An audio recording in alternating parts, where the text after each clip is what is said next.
First Corinthians 7. Now concerning the things whereof ye wrote unto me, it is good for a man not to touch a woman.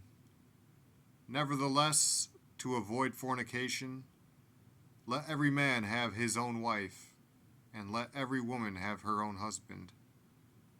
Let the husband render unto the wife due benevolence, and likewise also the wife unto the husband. The wife hath not power of her own body, but the husband. And likewise also the husband hath not power of his own body, but the wife. Defraud ye not one the other, except it be with consent for a time, that ye may give yourselves to fasting and prayer, and come together again, that Satan tempt you not for your incontinency. But I speak this by permission, and not of commandment. For I would that all men were even as I myself. But every man hath his proper gift of God, one after this manner, and another after that. I say therefore to the unmarried and widows, it is good for them if they abide even as I. But if they cannot contain, let them marry, for it is better to marry than to burn. And unto the married I command, yet not I, but the Lord. Let not the wife depart from her husband. But and if she depart, let her remain unmarried, or be reconciled to her husband. And let not the husband put away his wife. But to the rest speak I, not the Lord.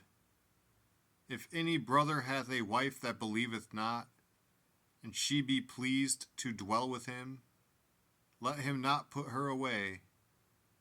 And the woman which hath an husband that believeth not, and if he be pleased to dwell with her, let her not leave him. For the unbelieving husband is sanctified by the wife, and the unbelieving wife is sanctified by the husband. Else were your children unclean, but now are they holy. But if the unbelieving depart, let him depart. A brother or a sister is not under bondage in such cases, but God hath called us to peace. For what knowest thou, O wife, whether thou shalt save thy husband? Or how knowest thou, O man, whether thou shalt save thy wife? But as God hath distributed to every man, as the Lord hath called every one, so let him walk. And so ordain I in all churches. Is any man called being circumcised? Let him not become uncircumcised. Is any called in uncircumcision? Let him not be circumcised. Circumcision is nothing, and uncircumcision is nothing, but the keeping of the commandments of God. Let every man abide in the same calling wherein he was called. Art thou called being a servant? Care not for it, but if thou mayest be made free, use it rather. For he that is called in the Lord, being a servant, is the Lord's free man. Likewise also he that is called, being free, is Christ's servant. Ye are bought with a price. Be not ye the servants of men. Brethren, let every man, wherein he is called, therein abide with God. Now concerning virgins I have no commandment of the Lord, yet I give my judgment, as one that hath obtained mercy of the Lord to be faithful. I suppose therefore that this is good for the present distress. I say, that it is good for a man so to be. Art thou bound unto a wife? Seek not to be loosed.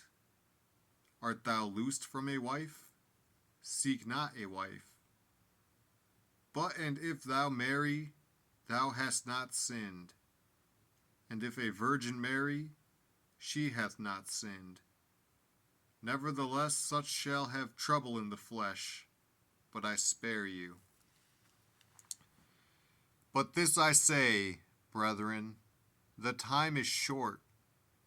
It remaineth, that both they that have wives be as though they had none, and they that weep as though they wept not, and they that rejoice as though they rejoiced not, and they that buy as though they possessed not, and they that use this world as not abusing it. For the fashion of this world passeth away. But I would have you without carefulness. He that is unmarried careth for the things that belong to the Lord, how he may please the Lord. But he that is married careth for the things that are of the world, how he may please his wife. There is difference also between a wife and a virgin. The unmarried woman careth for the things of the Lord, that she may be holy both in body and in spirit. But she that is married careth for the things of the world, how she may please her husband.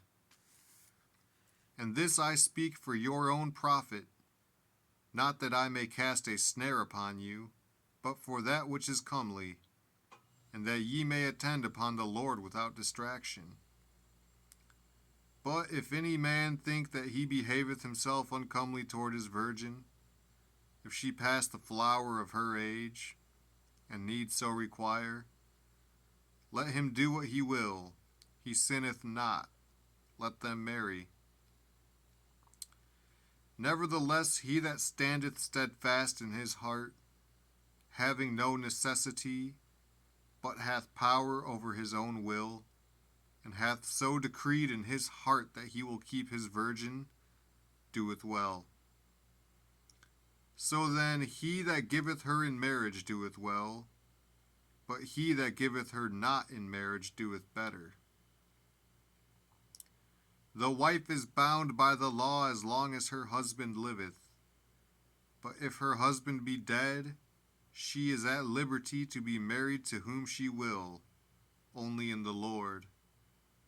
But she is happier if she so abide after my judgment. And I think also that I have the Spirit of God.